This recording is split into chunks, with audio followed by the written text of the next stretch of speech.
Bien, amigos, estamos de vuelta, estamos en el video 4 de plataformas digitales y nos quedamos en la pregunta nueva. Pero antes, ¿me dices, Luis Enrique, que hay otra pregunta? Sí, comenta la contadora Rosa Esparza en relación a lo que comentaba a su vez la contadora Elia sobre los pagos que realiza Mercado Libre. Dice que el problema que hay en estos casos es que el importe que se refiere al cobro de los envíos, porque Mercado Libre considera que la persona física los recibe directamente del usuario y no los incluye en la constancia de retención, por lo que esos ingresos no lleva a cabo la retención respectiva de los impuestos. Entonces, en ese caso, contadora Rosa, contadora Elia, pues efectivamente, es precisamente parte de esa revisión de esas cantidades que se están cobrando directamente de la plataforma, hay que revisarlo contra lo que se refiere a la emisión de la constancia de percepciones y retenciones y adicionalmente con los comprobantes fiscales. Entonces, si esta cantidad no está o que no me da exactamente ese diferencial con el total retenido por la plataforma, pues entonces sí lleva definitivamente a que hay que presentar la declaración adicional por los conceptos no recibidos directamente de la plataforma y entonces hay que pagar pues la tasa respectiva, ¿no? Ya de manera directa por parte de lo que es el contribuyente. Entonces, pues definitivamente ahí sí no habría forma de poderle dar vuelta.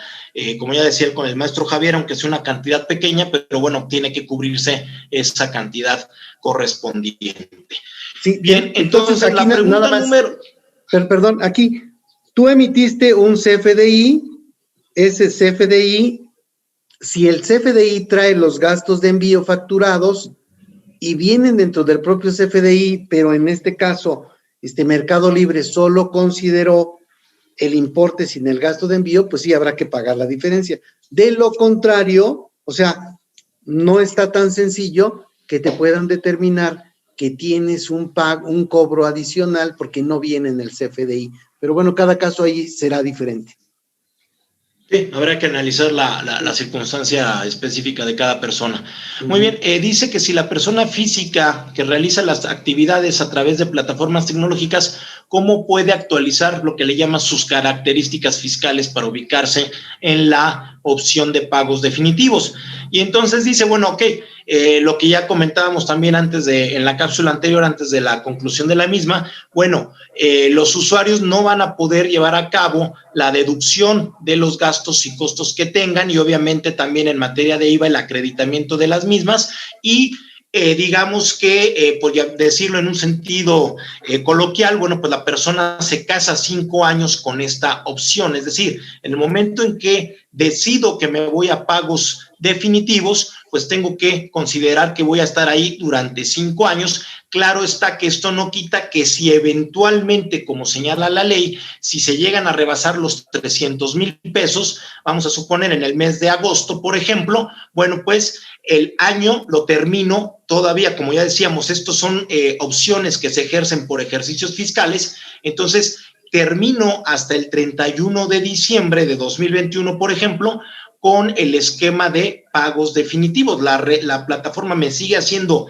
mis retenciones y eventualmente si recibo cantidades por parte de los usuarios de forma directa, sigo enterando a las tasas que están dentro del artículo 113A, ya sean las del 2020 o la vigente en 2021, según corresponda.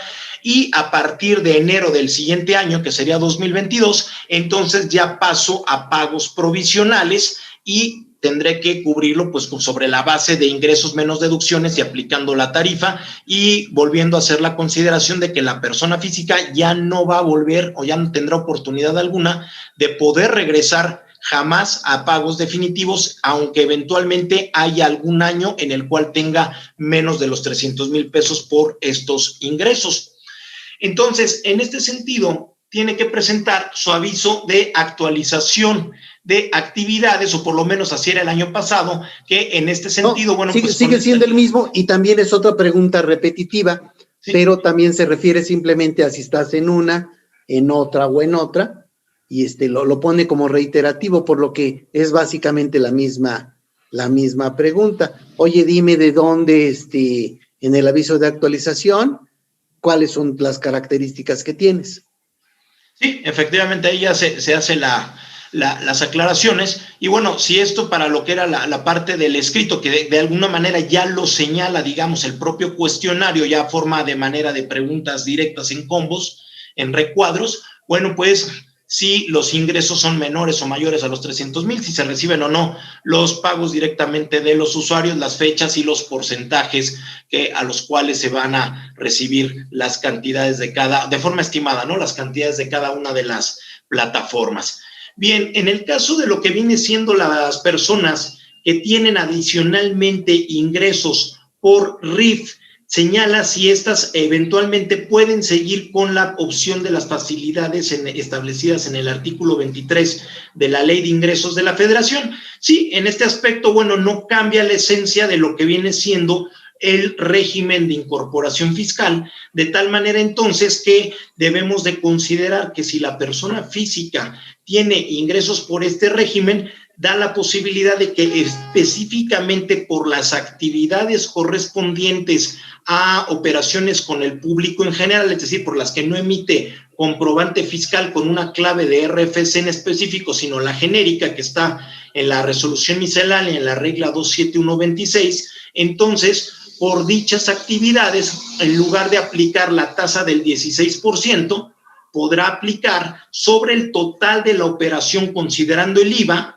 un porcentaje que es, por ejemplo, en el caso de IVA, 2% para comercio, 8% para servicios, y que debe de emitir su comprobante fiscal, pero sin desglosar o de trasladar de manera expresa y por separado el IVA. Es decir, si la persona obtuvo ingresos por 10,000 pesos directamente de personas físicas y tenía 1,600 pesos de IVA, emite su comprobante para lo que viene siendo público en general, por un total de 11,600 pesos. Y esos 11,600 pesos no le va a poner por separado el IVA, refleja los 11,600 y esta cantidad es la que va a multiplicar por el porcentaje correspondiente de acuerdo a la actividad que tenga en materia de IVA, ya sea comercio, minería, servicios, etcétera. Y en el caso de IEPS, si también se lleva la enajenación de productos que están grabados a este impuesto, entonces, bueno, pues dependiendo de lo que predomine en este aspecto o el tipo de producto que lleve a cabo la venta, bueno, pues tendré que aplicarle también el total a esas cantidades, ¿no? Básicamente es eso.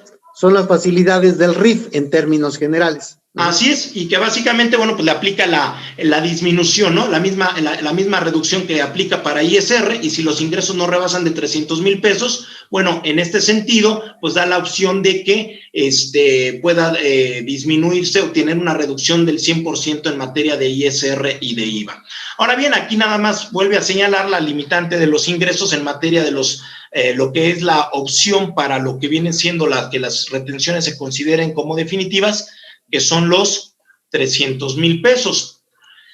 En esta pregunta, la número 12, dice que si se tienen ingresos a través de plataformas tecnológicas, ¿cómo puedo informar que he dejado de realizar actividades económicas a través de una plataforma tecnológica en particular? Bueno, aquí sí señala, por lo menos el criterio de la autoridad, es que entonces se presente el cuestionario de obligaciones y se tenga que decir ahora, como decir nada más, ahora ya yo tenía Uber, Didi y Airbnb, ya no voy a tener Airbnb, entonces tendría que presentarlo diciendo ahora ya nada más voy a tener Uber o Didi. A mí me parece que en lo personal, bueno, si eventualmente no lo llega a presentar la persona física, tampoco le vería quizá problemática de fondo alguna, porque mientras se estén amarrando los ingresos que se perciban por cada una de las plataformas y estos sean declarados y determinados correctamente, creo que no tendríamos ningún problema de fondo. Podría ser alguna cuestión de forma en cuanto a que a lo mejor no lo he informado, pero pues digamos que con los reportes que presentan las plataformas, pues quedaría perfectamente amarrado. No le vería yo en lo personal situación alguna en este aspecto.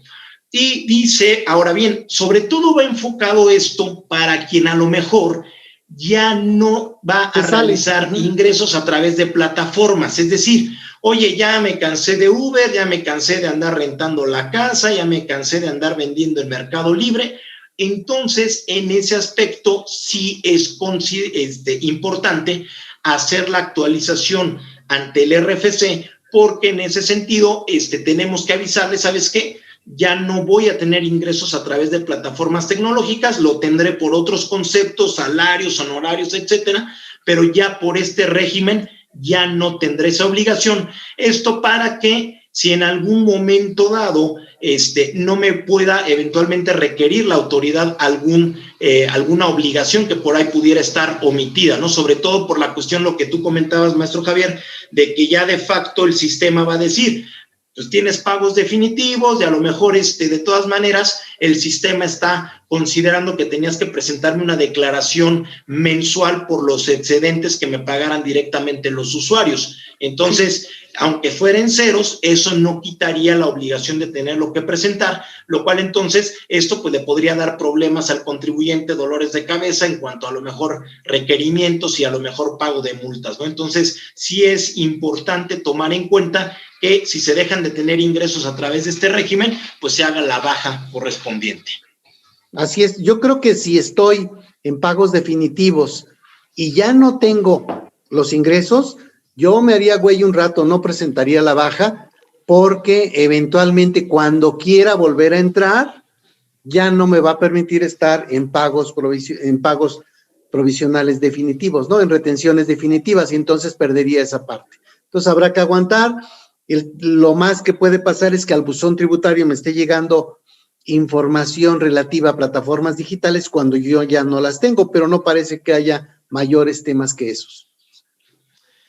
La pregunta número 13 dice que si se obtuvieron o se obtienen ingresos precisamente a través de plataformas tecnológicas, pero deja de recibir ingresos por este concepto, que si lo tiene que informar. Bueno, es una reiteración precisamente de lo que ya estábamos comentando hace un momento, ¿no? Entonces, digamos que hasta aquí pues serían estas preguntas y respuestas que ya estamos pues haciendo ahí las aclaraciones correspondientes, digamos, con el esquema que ya está en 2021, pero digamos que la esencia pues se mantiene prácticamente la misma, ¿no?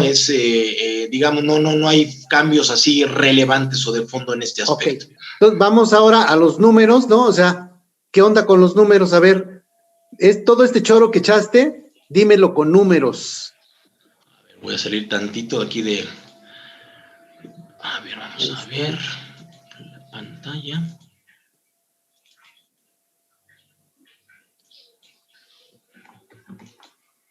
Ay, Dios, ahí está. Ahí se ve ya. Perfecto. Ok, entonces estamos lo que viene siendo, digamos, ya la parte correspondiente a lo que concierne a los números específicamente en materia de plataformas por servicio de transporte terrestre de personas.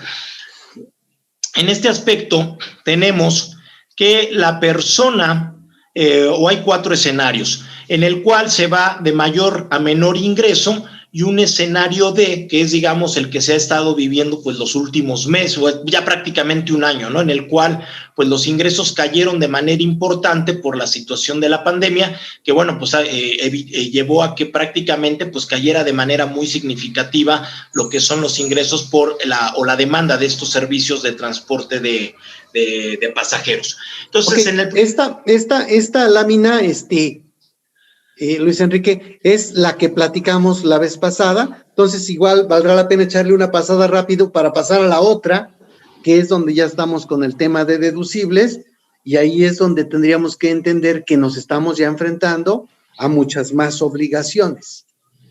Sí, en este aspecto, bueno, básicamente, por ejemplo, el escenario A, tenemos que los ingresos totales ya con IVA son 40,000, que el costo de la plataforma, en este caso el Uber y estas plataformas en promedio estamos en 25%, que es sobre el total de lo que viene siendo con IVA, es decir, es un 25% no sobre los 34,000 pesos, sino sobre la cantidad total que percibió junto con IVA la persona física. Entonces, ahí también, esos 10,000 también tienen IVA, pero sí, como en este ejemplo, me vale que tenga o no tenga IVA porque voy a impuestos definitivos, entonces simplemente puedo hacer el cálculo, digamos, sin separar esos importes. Bien, entonces, hasta ahorita tenemos un importe de 30,000, es lo que nos queda. Sin embargo, tenemos que tomar en cuenta, pues digamos, los demás rubros que corresponden a los gastos y costos, en donde entonces, bueno, más o menos estamos hablando de un promedio sobre el total de los ingresos mensuales recibidos, es decir, de los 40,000 pesos, un 20%, y que entonces, bueno, pues nos lleva a recibir 8,000 pesos o más bien tener que erogar junto con IVA, 8,000 pesos de gasolina y mantenimientos menores. Posteriormente, bueno, de lo que viene siendo al chofer, se le deja la mitad, pero ya aquí viene siendo del ingreso neto recibido, de los 30,000 pesos. Entonces, en esa parte, bueno, pues digamos que nos quedan 15,000, más o menos, ¿no? Que eran los 15,000 pesos. Y entonces, bueno, nos quedan ahí 7,000, porque él finalmente también va a absorber gastos, por ejemplo, lo que viene siendo la gasolina, él la paga directamente.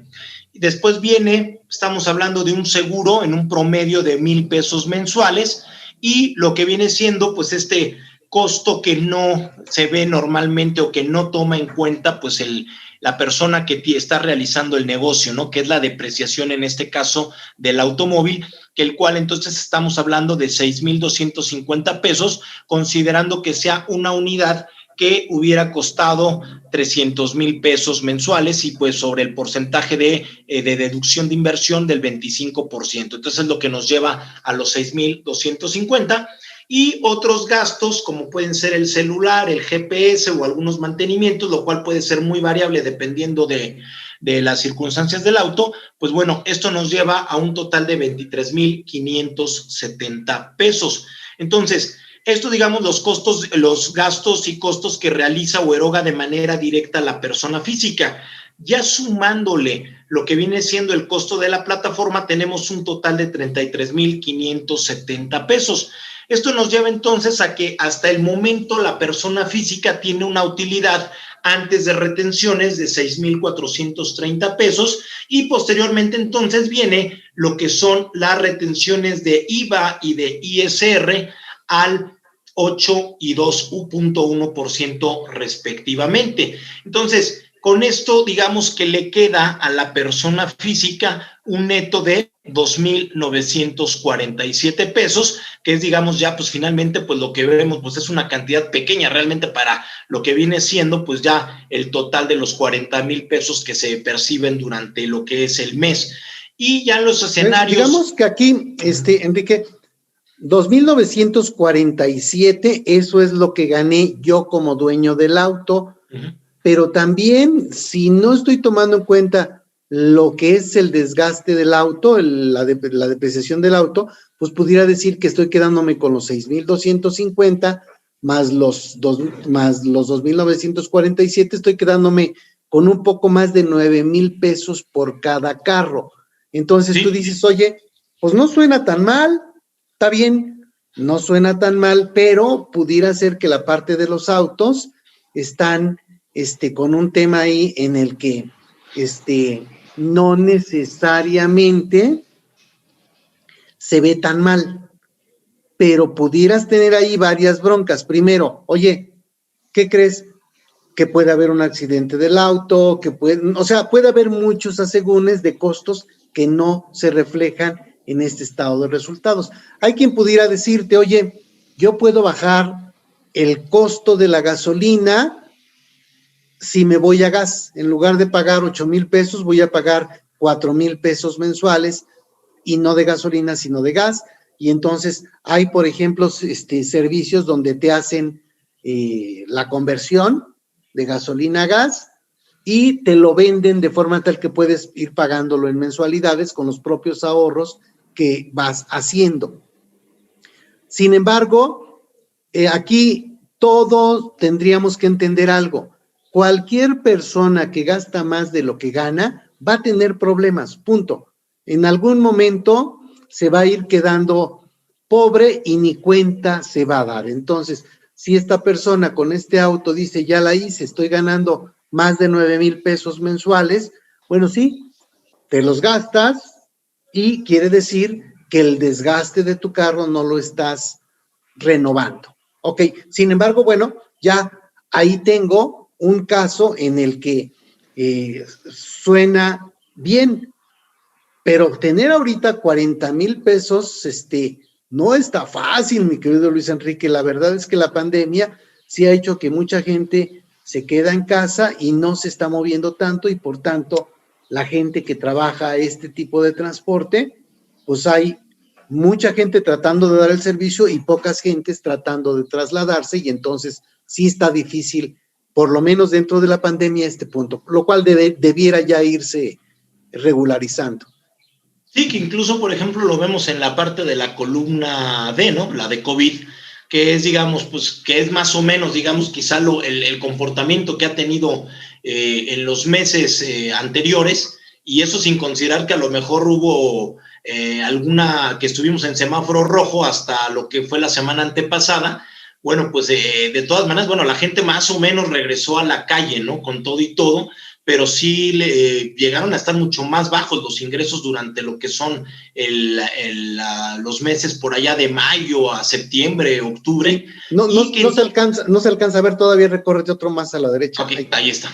Entonces, en este aspecto, incluso, bueno, aquí podríamos ver, por ejemplo, que eventualmente, al no tomar en cuenta la parte de la depreciación del automóvil, pues bueno, da como que esa ilusión de 3,447 que compara contra los 2,947, en donde sí se toma en cuenta que podríamos llegar a los 10,000, como comentas, pero que si ya se considera esta parte del costo de la renta, de la deducción, entonces pues ya se tiene una pérdida como tal, ¿no? Entonces, o están todos los otros gastos, no los toma en cuenta.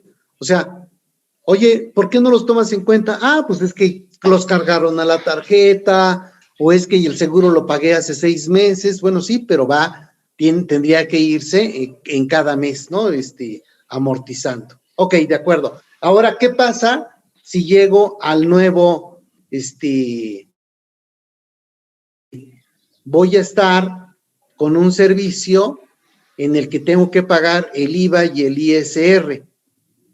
Ajá. Bien, en este aspecto entonces tenemos como tal, digamos, aquí sí ya tenemos que hacer una separación de lo que es el impuesto sobre la renta y el IVA, porque aquí sí ya vamos a trabajar sobre una base de determinar respectivamente cada impuesto, el ISR, con las cantidades que corresponden antes del IVA, y el IVA sobre el trasladado menos el acreditable, todo en ambos casos, deducciones y acreditamientos amparados con comprobantes fiscales y cumpliendo todos los requisitos respectivos. Entonces aquí sí ya tiene relevancia y hay que separar ambos conceptos. Entonces, el costo de la plataforma, pues ya no vemos aquí. ¿Valdrá la pena ahí que le pongas inmovilizar paneles para en el 34,000? No, en el otro, en el 34,000. Ah, no, en el de arriba. Aquí. Ahí está, sí. A ver si lo puedo. Ay, Dios. Ahorita sí no lo hallo. No, sí lo quiero inmovilizar, pero no lo encuentro ahorita. Es que sí, tienes que salirte de la vista de, ¿cómo se llama? Donde estaba en ver. Ahí está. A ver. Ver. No me deja ahorita aquí inmovilizar. No, pero quítale la de en ver, ponle. No quiere. Está bien, así no la llevamos. Bueno. Ok. Escape, ok, sí. Entonces, tenemos lo que viene siendo las cantidades ya sin IVA. O sea, todo esto que teníamos en la parte de arriba reflejado con IVA, los 8,000, por ejemplo, los 10,000 pesos, los 7,000, los 1,160, ya lo vamos a tener reflejado sin IVA. Y bueno, vamos a tener aquí, considerando, digamos, es el estado de resultados contable, donde consideramos todas las cantidades erogadas en este aspecto, sin importar si son deducibles o no. Es como nuestro estado de resultado financiero, tal cual. Todo juega para estos efectos, y de tal manera entonces que, digamos, a nivel contable llegamos a un estado de resultados en el cual los ingresos son 34,483 menos los costos de 31,767. Entonces tenemos una utilidad o pérdida antes de impuestos sobre la renta de 2,716. En este aspecto, entonces, lo que tenemos en el primer escenario es que todos y cada uno de los costos y gastos sean deducibles, es decir, por todo recabamos nuestro comprobante y cumplimos con los requisitos, entonces estas cantidades pasan en su totalidad también como deducibles. De tal manera entonces que cuando llegamos a este aspecto decimos, ok, a ver, tenemos por un lado lo que viene siendo el IVA, donde tenemos un IVA a pagar de 2,554 pesos, es decir, los 5,517 menos los 2,963 pesos, esto me da un total de 2,554 a cargo. Y el IVA que retuvo la plataforma, que en este caso se mantiene a la tasa del 8%, es de 2,759 y queda un saldo a favor de 204 pesos, el cual, entendiendo que no son pagos definitivos a la tasa del 8%, sino que es bajo el mecanismo que establece la ley del ISR, da la posibilidad de que este saldo a favor pueda acreditarse contra las cantidades que se obtengan a cargo en los meses siguientes. O sea, es recuperable esa cantidad para los siguientes periodos. Ahora bien. Entonces, ahí en ese caso de ese ejemplo, al final del mes en mi declaración de IVA no voy a pagar, voy a tener un saldo a favor de 204. Es correcto. Ok. Bien, en el caso de lo que viene siendo ahora el impuesto sobre la renta, si en todo caso estamos considerando que todo es deducible, tenemos una utilidad de 12,320, donde entonces son 34,483 pesos de ingresos, menos 22,163 pesos de costos y gastos. Me queda esto exactamente como el ingreso o la utilidad fiscal gravable para el pago provisional de lo que se refiere a plataformas digitales, y si en algún momento dado la persona obtiene ingresos de actividades empresariales por otras actividades económicas, bueno, pues tendremos que hacer la suma correspondiente. Entonces, aquí ahorita nada más estamos dejando para ver el efecto que tiene la pura plataforma, pero pues entonces tendríamos que hacer la suma respectiva de esas otras actividades empresariales que están dentro de la sección primera y determinamos la base gravable del pago provisional de impuestos sobre la renta, en donde entonces hacemos la aplicación. Aquí ya lo tenemos resumido, está en una sola celda, digamos, el mecanismo que está para la tarifa del artículo 96, y que tendríamos que ir haciendo la acumulativa respectiva que aplique al mes correspondiente conforme a lo que señala el artículo 106 de la ley del ISR y el anexo 8 de la resolución miscelánea. Entonces tenemos que el impuesto que se obtiene es de 1,227 pesos. Y entonces el ISR que se retenido de 724 por parte de la plataforma, todavía nos da un impuesto a pagar de 503 pesos. Es decir, ya nos sale mucho más caro porque ya no fueron 724, aquí ya fueron 1,227 pesos. Entonces, es lo que tendríamos que incidir. Y en todo caso, para estos efectos estamos llevando también aquí, bueno, considerando el siguiente escenario donde tenemos los parcialmente deducibles. No te cambies todavía de escenario. Okay. Vámonos partida por partida para ver por qué tienes más deducciones contables que fiscales, si dijiste que todo era deducible. Veamos partida por partida para que más o menos vayamos todos mentalmente diciendo qué obligaciones tenemos para cada caso. Bueno, primero está el costo de la plataforma, es decir, en lo que me está cobrando de comisión, que en este caso es el famoso 25%, ¿no? Y aquí yo necesito un CFDI que me da la plataforma, donde viene el IVA desglosado, y este CFDI, fíjense que no tiene todos los requisitos cuando se trata de una plataforma residente en el extranjero sin establecimiento permanente. Le dieron algunos chances de no tener todos los requisitos, pero sigue siendo deducible y el IVA es acreditable. Ajá. Sí, incluso que ahorita comenta, y esto ya lo había preguntado desde hace rato la contadora Angélica Ortega, donde dice: Uber no da factura por el costo o comisión de la plataforma, solo puede ver el importe en la pantalla de la aplicación. puedo deducirlo, aunque no me dé CFDI o factura. Bueno, ya lo está comentando ahorita aquí el maestro Javier, contadora Angélica, sí le da un comprobante, ahí tendría nada más que revisar dentro de la plataforma donde lo tiene el módulo, porque efectivamente le dan la posibilidad de que le emitan un comprobante, pero como es una plataforma que para efectos fiscales su residencia fiscal está en el extranjero, no tiene la obligación y le dan la oportunidad, como lo señala el maestro Javier, de emitir un comprobante que no reúna todos los requisitos que se piden en México, pero sí le exigen la separación o el traslado expreso del IVA en este aspecto, ¿no? Entonces, sí tiene un comprobante que nada más hay que checar en dónde lo puede obtener dentro de la página y la cual puede hacer totalmente deducible. Y se ve medio chafita, pero digamos que es un CFDI simplificado para plataformas digitales residentes en el extranjero. Es correcto. Entonces, esa es importante siempre considerarla, porque habrá quien decida no tomarla como deducible y entonces le va a salir como fuego el impuesto. En el caso de la gasolina y el mantenimiento, ahí sí caemos en un problema muy importante porque necesitamos que todos los FDI sean a nombre de la persona física. Necesitamos que todo se pague con tarjeta de crédito o de débito de la persona, o que se tenga un de estos monederos para compra de gasolina, etcétera, en donde me dan el CFDI al momento en que deposito al monedero de gasolina.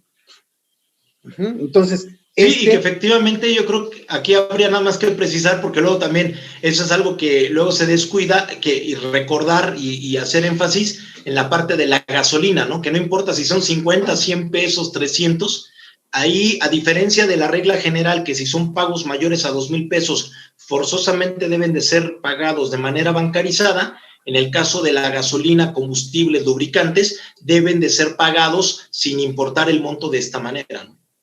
Sí, siempre con tarjeta de débito, crédito o de gasolina. De hecho, aquí, ¿cómo se va a dar cuenta el SAT? Oye, ¿cómo se da cuenta el SAT? ¿Cómo pagué? ¿A poco me anda espiando? Pues sí nos anda espiando. Bueno, aquí básicamente, digamos, la primera, el mecanismo es a través de lo que viene siendo el método y la forma de pago, más que el método, la forma de pago. Porque cuando yo le haga el pago a la gasolinería, pues va a decir, bueno, pues si me lo pagaste en efectivo, pues le va a poner la clave o la leyenda de efectivo. En cambio, si lo pagué de... A ver, perdón. Adiós. Tengo una factura, un CFDI de gasolina, pero dice que lo pagué en efectivo. Ya valió gorro. Ese comprobante traerá todo lo que quieras, pero ni es deducible para ISR, ni se puede acreditar el IVA, porque dice en efectivo.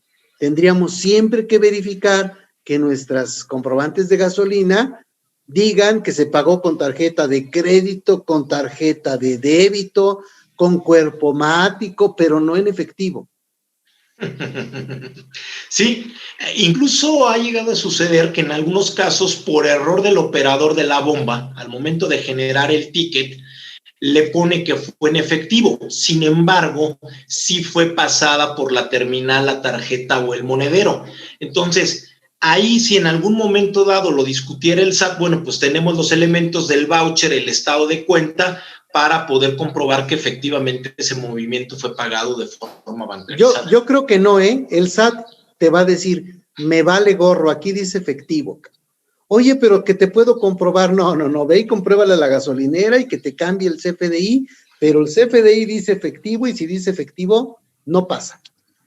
O sea, sí debiéramos tener cuidado, pero en ese caso tendríamos que ir a la gasolinera para pedir que nos cambien el CFDI. Ajá. O sea, que le hagan algo le deben hacer, pues, al CFDI, pero no puede decir efectivo o ya bailamos. Ese es un pecado que se comete hasta en las mejores familias. Sí, es muy recurrente. Sí.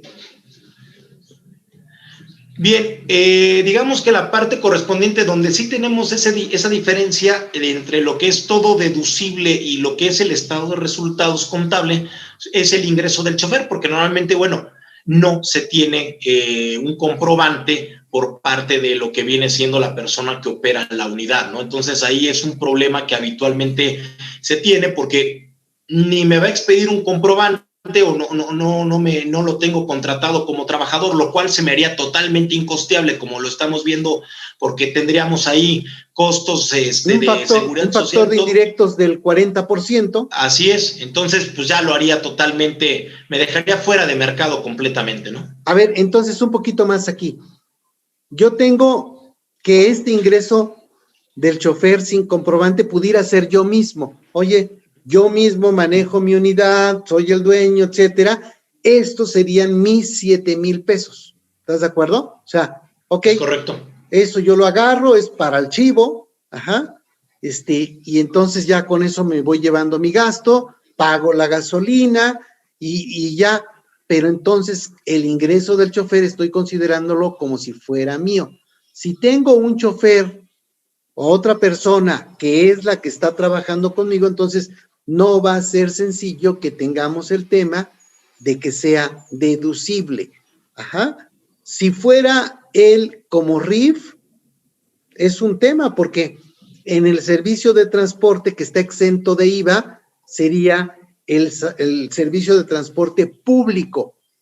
O sea, en un taxi o en una pecera, pero no en un Uber, no en un Didi, no en un Cabify. Entonces, tenemos esa bronca. Entonces, aquí, digamos que estamos considerando en este ejercicio que este costo sería no deducible. A ver, búscale cómo si pudiera ser deducible. Está en chino, ¿verdad? O sea, no está sencillo porque si tú dices, que me dé un recibo de honorarios asimilables a salarios, o que me dé un recibo de honorarios, o sea, no sé, termina por estar por todos lados, como que el problema se va de un lado a otro. Entonces, esto habrá que ver cómo lo solucionamos.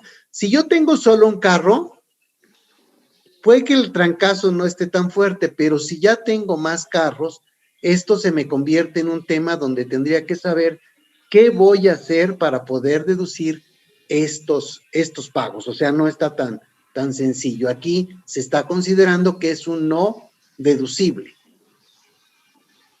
Bien.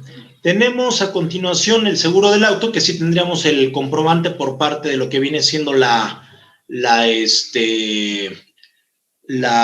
aseguradora. Que bueno, aquí tendría que estar nuevamente a mi nombre, tendría que estar con el IVA desglosado, para que se pueda hacer deducible. Dentro, hay otra cosa, decíamos hace rato, oye, ¿cómo sabe el SAT todo lo que hago? ¿Me está espiando? Pues sí te está espiando, anda espiando si pagaste en efectivo, o si pagaste con transferencia, o si pagaste con tarjeta. Ok, pero además también sabe si estoy gastando, para qué estoy gastando. En este caso, si yo estoy diciendo o pedí un CFDI, me van a preguntar, oye, ¿para qué quieres este gasto o este comprobante? Son gastos en general, ¿de acuerdo? Entonces, si le ponen gastos en general, lo podré deducir. Si ponen algo que no es gastos en general, es muy probable que tenga problemas en la deducción dependiendo de qué concepto pusieron, porque tenemos muchos conceptos diferentes. Entonces, habrá que cuidar que en el gasto diga gastos en general, ¿no? En el caso de el seguro del auto, en el caso de la gasolina también. Bien, en el caso de la depreciación del auto, estamos hablando ya, digamos, dentro de lo que es el rango fiscal.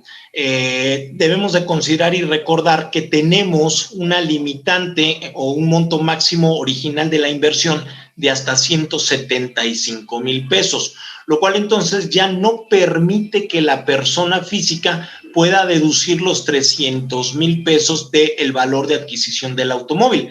Entonces, contablemente, sí vamos a tener una depreciación de 6,250 pesos, sin embargo, para efectos fiscales quedamos topados hasta 175,000 pesos, lo cual entonces nos lleva a considerar que estamos hablando más o menos de un 58% del valor de adquisición del automóvil, lo que podemos deducir. Entonces ya eso por sí solo me impacta en la disminución de la base gravable del impuesto. Entonces aquí estamos considerando que en lugar de 300,000 son 175,000 pesos por el porcentaje de deducción o de la inversión del 25% anual. De manera mensual estamos teniendo 3,646 pesos.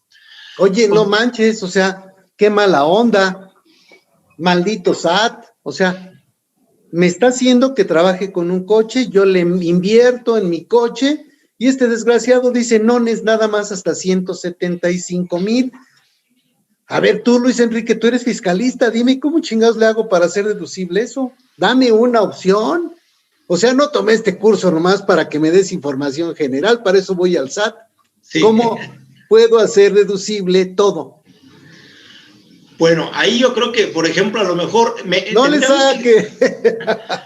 Híjole, como depreciación sí está un poco más complejo, ¿no? Porque quizá en algún momento dado hay una opción que puede ser un poco más, digamos, no como deducción o sea, comprando la unidad, sino creo que podríamos tener la parte, por ejemplo, de la renta, ¿no? Del automóvil, considerarlo a lo mejor en vez de casarme en comprar un automóvil, pues tener una renta de automóvil, la cual me permite incluso deducirla hasta 6,000 pesos, y a lo mejor no me voy con un auto tan nuevo, ¿no? En esa parte, pero creo que podría caber la posibilidad. Ahora, quizá a lo mejor en algún momento dado otra opción que pudiera caber, me parece, es sin adquirir el automóvil yo directamente el comodato, a lo mejor alguien que me permita la posibilidad de que me lo otorgue de manera gratuita el auto y bueno, voy a tener a lo mejor ahí logro que de acuerdo con el criterio que tiene el SAT, dice, bueno,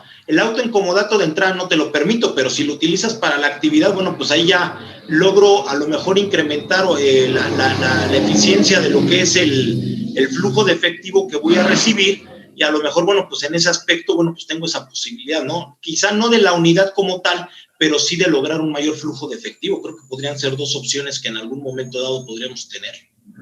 A ver, entonces tú dices, un auto tiene un tope en la de la inversión de 175,000 pesos masiva.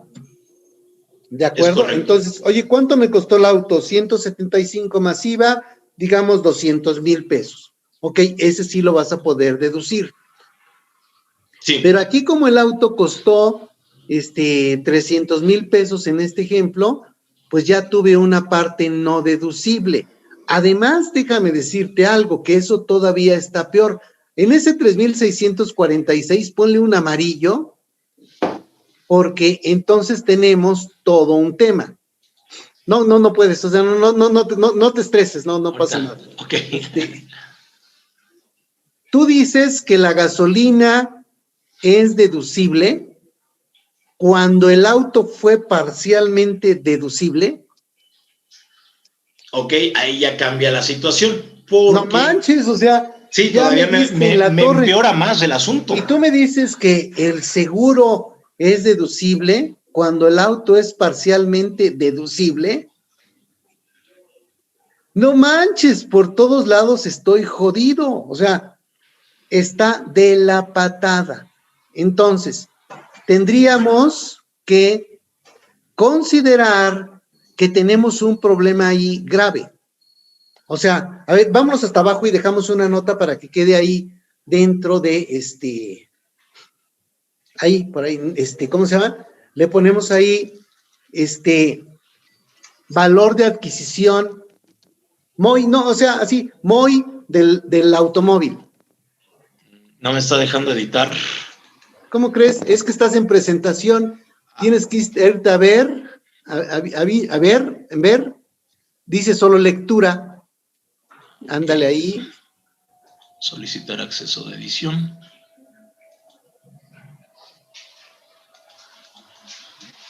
Ahí está. ¿No? No, a ver, vuelvo a mandarte solicitar acceso de edición. No, cancelar, es que ahí nada más lo estás compartiendo tú de tu máquina. Ajá. En ver. Ahí está, ver. Estaba en pantalla completa. Inmovilizar. A ver, ponle pantalla completa de nuevo. No, en esta es en la que estábamos.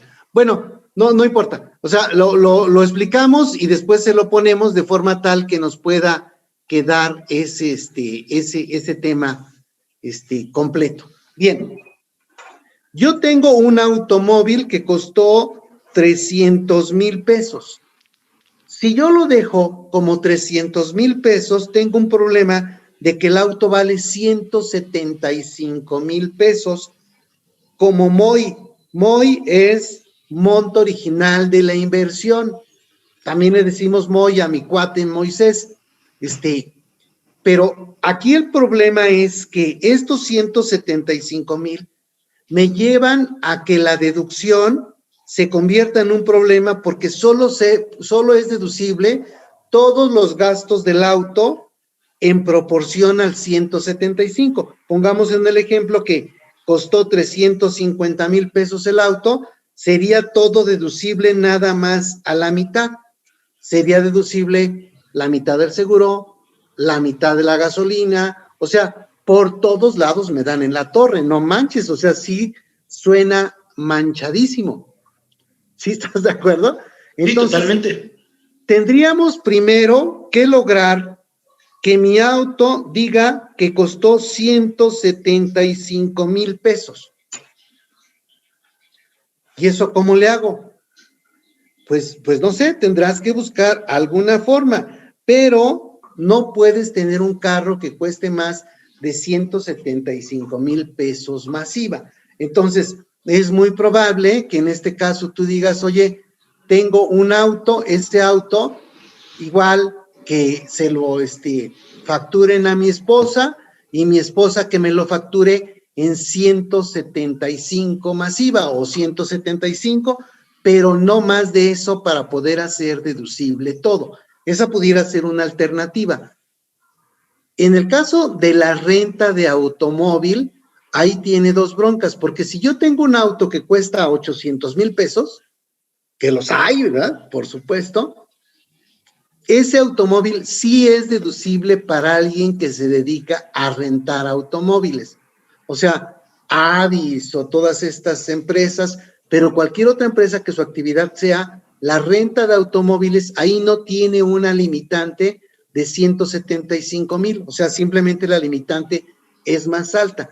Si el auto es híbrido, el tope se eleva a 250,000, ¿sí? Ahorita revisamos, pero sí, a 250,000. Sí, son 250.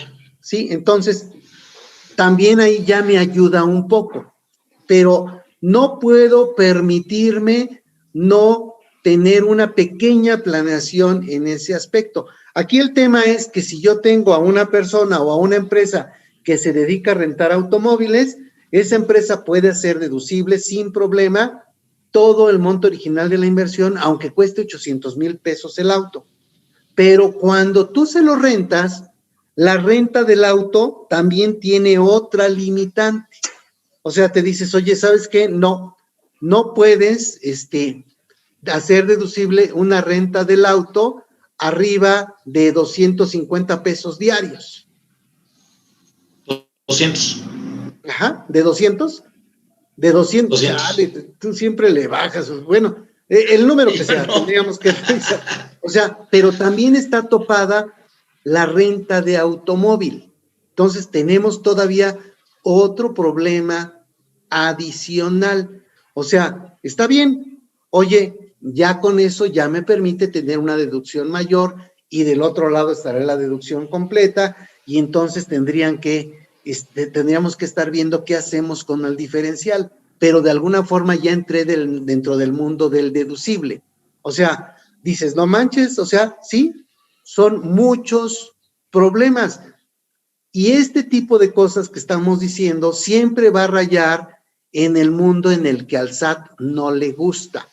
Al SAT le gusta que llegues con los pantaloncitos en las rodillas, ¿verdad? y que no le hagas mucho de tos. O sea, no puede ser. Nosotros tendríamos que encontrar la forma de lograr que se pueda hacer deducible, porque si no, ya no tenemos un tema en el que podemos lograr que sea viable un negocio solo porque no pudimos encontrarle la forma a los aspectos fiscales.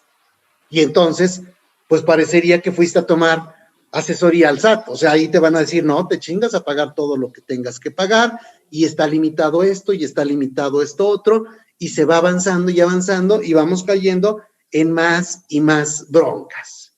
¿De acuerdo? ¿Qué te parece? A ver, búscale una más. ¿Qué más hacemos? Ahí sí está interesante, ¿eh? La verdad es que ahorita sí la estoy tratando de encontrar porque no lo ubico como tal, porque, bueno, fuera de esas dos figuras que te comentaba, no he podido encontrar alguna otra yo en este momento.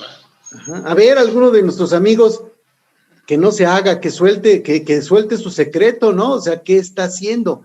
Recuerden que para que yo haga deducible un auto, debo de tener ahora un CFDI del auto.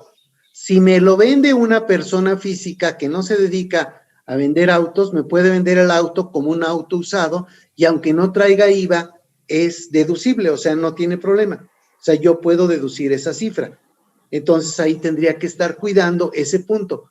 Parece que ahí perdí porque ahora tengo un auto que solo vale 175,000 cuando en realidad vale más. Y tú dices, no, pues sí suena como que parece que perdiste, pero por el otro lado ganas, ¿no? Y a lo mejor estás hablando de un importe relevante. Ajá. ¿Qué más? A ver, checa el chat, a ver quién se atrevió a dar una solución. No, nadie comenta. No le saquen. No le saquen aquí. Sí, no, porque además aquí el problema es que el SAT, pues efectivamente cualquier figura de estas te las va a discutir, ¿no? El punto es cómo que esté bien sustentado, y sobre todo me parece por la cuestión de que una situación que luego discute mucho son los precios de mercado, ¿no? Porque lo estás dando a un precio que quizá ya no corresponde, ¿no? O sea, que sea menor a lo que lo adquiriste y a lo mejor no vale los 175,000. Dice, pues le estás haciendo ahí chanchullo para bajarme lo que es el valor y poder deducir los gastos pero en su totalidad, ¿no? Ajá, aquí tendrían que demostrármelo. Oye, sí, claro. ¿Por qué tu vieja te lo vendió en 175,000 si vale 350,000? Oye, no manches, no sabes cómo le preparo su cafecito en las mañanas. ¿Tú crees que no me iba a dar un descuento? Pues claro, o sea, ¿es creíble? Pues sí es creíble. A ver, prepáreme un café a mí a ver si es cierto. Bueno, hay que echarle ganitas a ese punto para ver qué tenemos. A ver, nada más aquí, amigos, este es un tema que se convierte en un verdadero problema. En el caso de el arrendamiento de casas, del hospedaje, también tenemos el mismo problema con este tipo de casas que estamos rentando. Oye, es que estoy rentando mi casa de recreo. Oye, dice la ley del ICR que las casas de recreo en ningún caso serán deducibles. Dices, no manches, o sea, ahora resulta que tengo otro problema donde menos me la esperaba y llegó un cuate del SAT que se la sabe de todas y me va a hacer no deducible todo. Entonces, es ahí donde tendríamos que estar teniendo cierta planeación financiera para que él me saque una carta y yo le saque otra, o sea, para ir más o menos poniéndonos a la par y poder hacer que mi negocio sea viable. ¿De acuerdo? Bien, son las 18 horas, vamos a tomar nuestros 5 minutos, regresamos para ponerle notitas a este caso que nos van a hacer que abramos la imaginación y que busquemos soluciones que realmente nos puedan ayudar a que esto funcione. De lo contrario, pues nos va a salir de la patada con los impuestos y tendríamos que cerrar el negocio. Tomamos entonces nuestros 5 minutos.